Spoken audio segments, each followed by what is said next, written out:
Entrepreneurship, Chapter 12, Bootstrapping and Crowdfunding for Sources.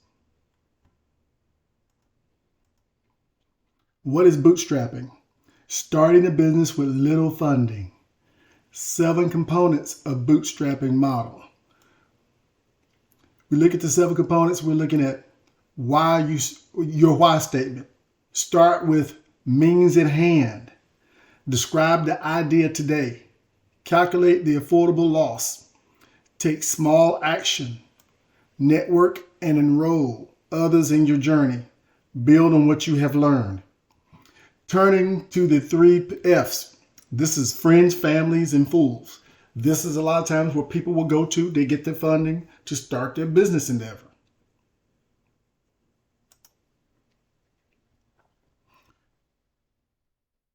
Bootstrapping or external financing. So, acquiring resources without financing. Bootstrapping means, when you look at it, it means acquiring resources without long-term external financing, resources such as equity firms, people like that, borrowing capitalists or venture capitalists, or borrowing from banks. Benefits from formal channels. When you look at the benefits from formal channels,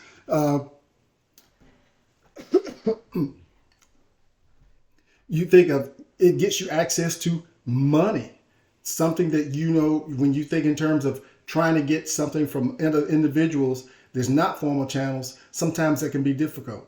So you want to go to formal channels to try to get access to the money. New ventures unready for investment. Sometimes you see new ventures that come up and they're not ready for investment for outside investors. So bootstrapping might be a way for them to raise money. And when you have bootstrapping and you have a good product to market, you have better negotiating position when it comes to trying to get money. Take a good product to them and position that, proposition that to them, and see how well that works. Using your own resources. So you can use your own resources such as your savings, salary, investment, things along those lines. You can start, and when you think in terms of this is really like, you look at it, it's like a marathon. You want to start with a steady pace.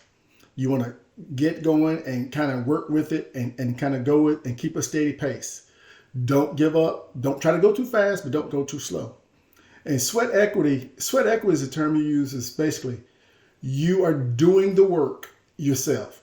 This is a situation where you're not earning any money, making any money, but by chances of you doing stuff, it has monetary value associated with what you do in your business.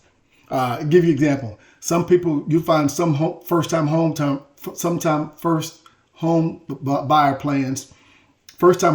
plans where individuals are allowed to go and do some of the work in the house themselves for their down payment.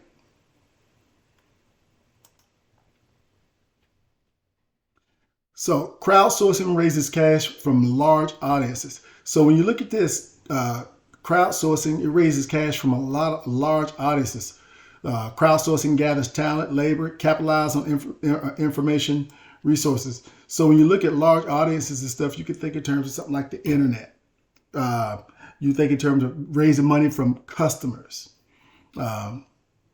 Crowdsourcing gathers talent and labor. So when you think in terms of using the internet and the talent and labor, look how big the internet is. Look how much talent you can bring into. Capitalize on information resources.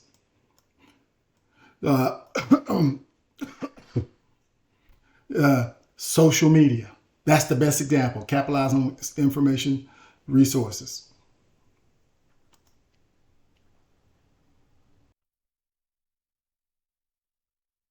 Existing customers can be your crowd. Think about this. This is somebody that you already have a relationship with and engage with these formally and informally with these people to keep them engaged and stuff, existing customers, to draw them in and to get them more committed to what it is you do, and to keep the customers engaged and stuff. Think of things that you can do to keep them engaged. with your product. Be creative. Whatever it may be. You can have something, a free testing or free giveaway, all types of things, surveys.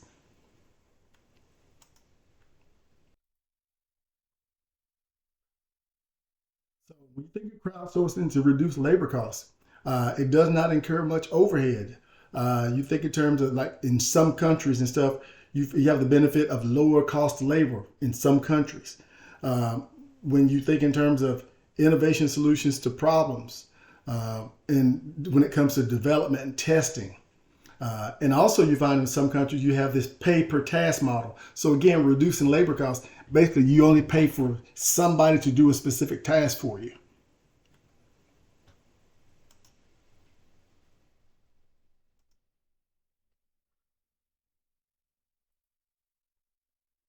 Crowdsourcing for innovation. Seek diversity of thoughts and ideas. When you're looking at drawing from knowledge and information from a large group of people or more people, you get diversity of thoughts and ideas and things maybe you didn't think about. Crowdsourcing as a product, and you think in terms of the company can be built on crowdsourcing, and see they have a site, special sites out there that actually for this.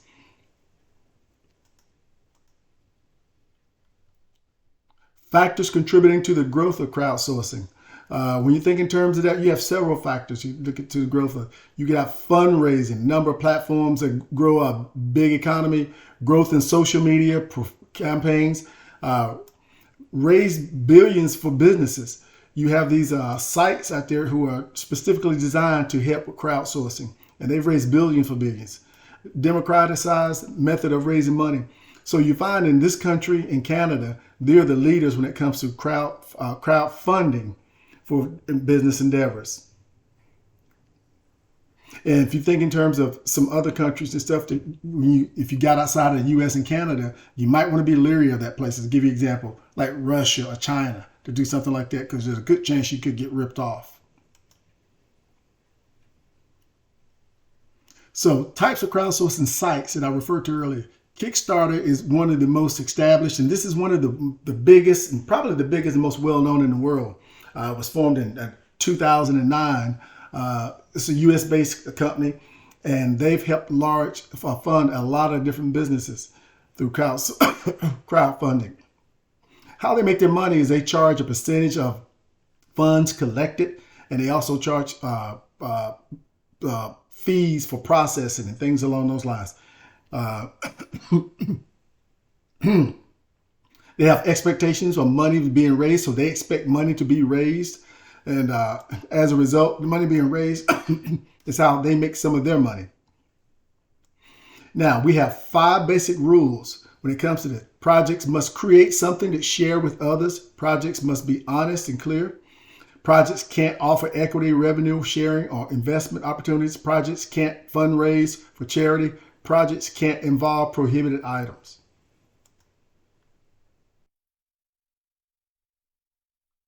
Types of crowdfunding sites. You have projects must be fully funded, by the time at some point in this operation, or otherwise people don't get any money. Rewards can be different. You can offer things such as free tickets, opportunities to meet stars or whoever it may be. And then you have alternatives to Kickstarter. Kickstarter is the biggest boy on the block out there, but there are other places out there too that you could actually go to.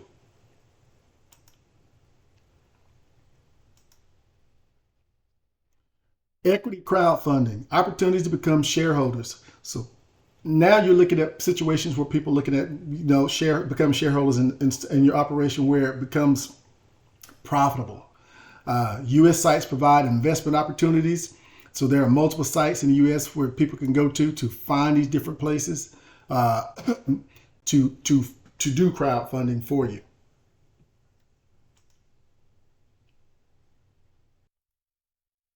So you look at the patronage model. This is a model where people actually fund financial support without a direct return. So they may not expect a direct return on their investment. And then you have the crowdfunding platform, uh, Patreon. This is where they fund things like authors, illustrators, podcasters, and musicians.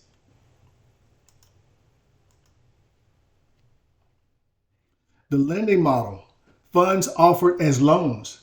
So this, when you're talking about loans, this is money that has to be paid back.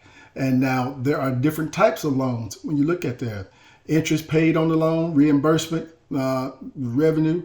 Backers may waive a repayment. For instance, if this is somebody that they're funding and they're working in a country where they don't make a lot of money, or a third world country, the backers can waive the repayment.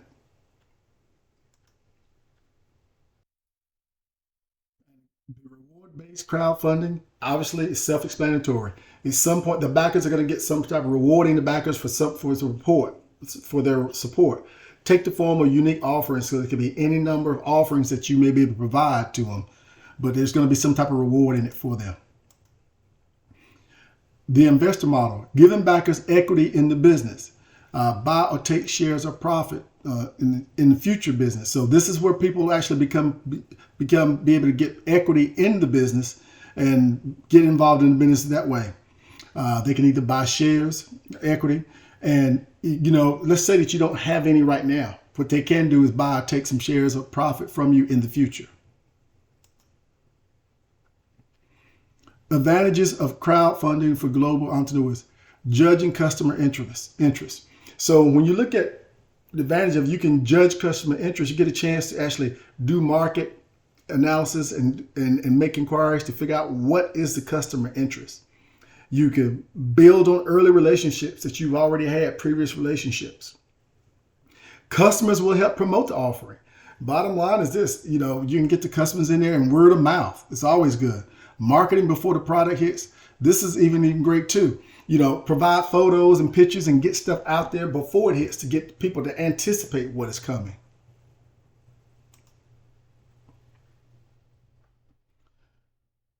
So make sure your product or service solves the problem. So when it comes to this, you want to make sure that it solves the problem.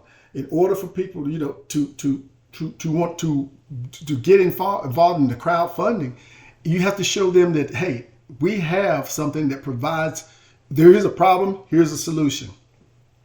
And understand the essence of the problem. You need to be able to articulate in just a couple of sentences, what's the essence of your problem, your product, so you can articulate to people. Now, once you get out there, you want to test and refine your idea, test and refine that plan as much as possible. Test and refine to try to work out all the kinks and all the issues and all the problems, so that you can get this out and it can go, and you can get people to invest in it and fund it, or you can get people to buy it and sell it, but you're not troubleshooting and trying to figure out stuff, because after you've tried to go to market. Be prepared. Connect with suppliers and distributors, and connect with customers.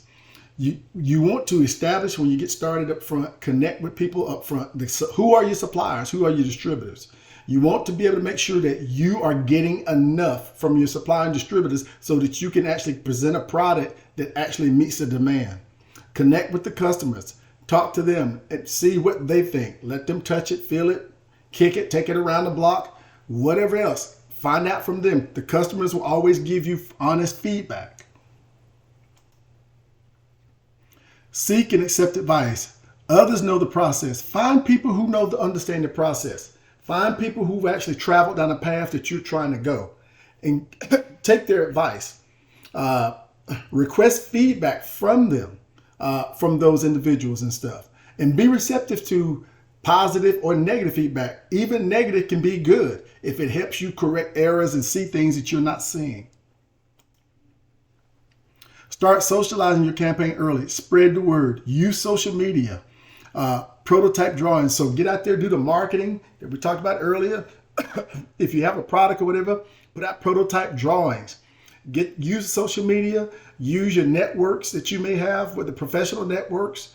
Either way is, you want to get the word out as much as possible. Create as much buzz as you can. Money matters. Very few successes without advanced financing. So when it comes to financing, you have to make sure you got to get some startup capital. This, a lot of times, has killed a lot of people's dreams or endeavors because they didn't. And if they did get some, it wasn't sufficient enough. How much do you need versus how much you like? Make sure You know what it is you really need to be operational and functional versus what you would like. Realistic and conservative goals. Have realistic and conservative goals about what it is you're doing. Don't overestimate. Don't be overzealous. Be realistic and be conservative. Err on the side of caution.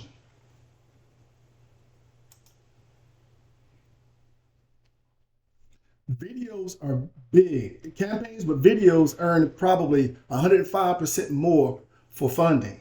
Videos increase funding. They show backers who you are. People are visual. Most people are visual. A good video can go a long way in helping you get funding. Make the most of crowdfunding opportunities. Feedback from backers, press coverage. Get feedback as much as you can from the backers. Try to stimulate as much press coverage as you can, whether through social networks, radio stations, you name it. You can't get too much press coverage. Promote your campaign extensively. Campaigns require active promotion. Engage with the backers promptly and collaborate. As soon as you can engage with the backers, engage with them as soon as you can. Collaborate with them. And promote the product.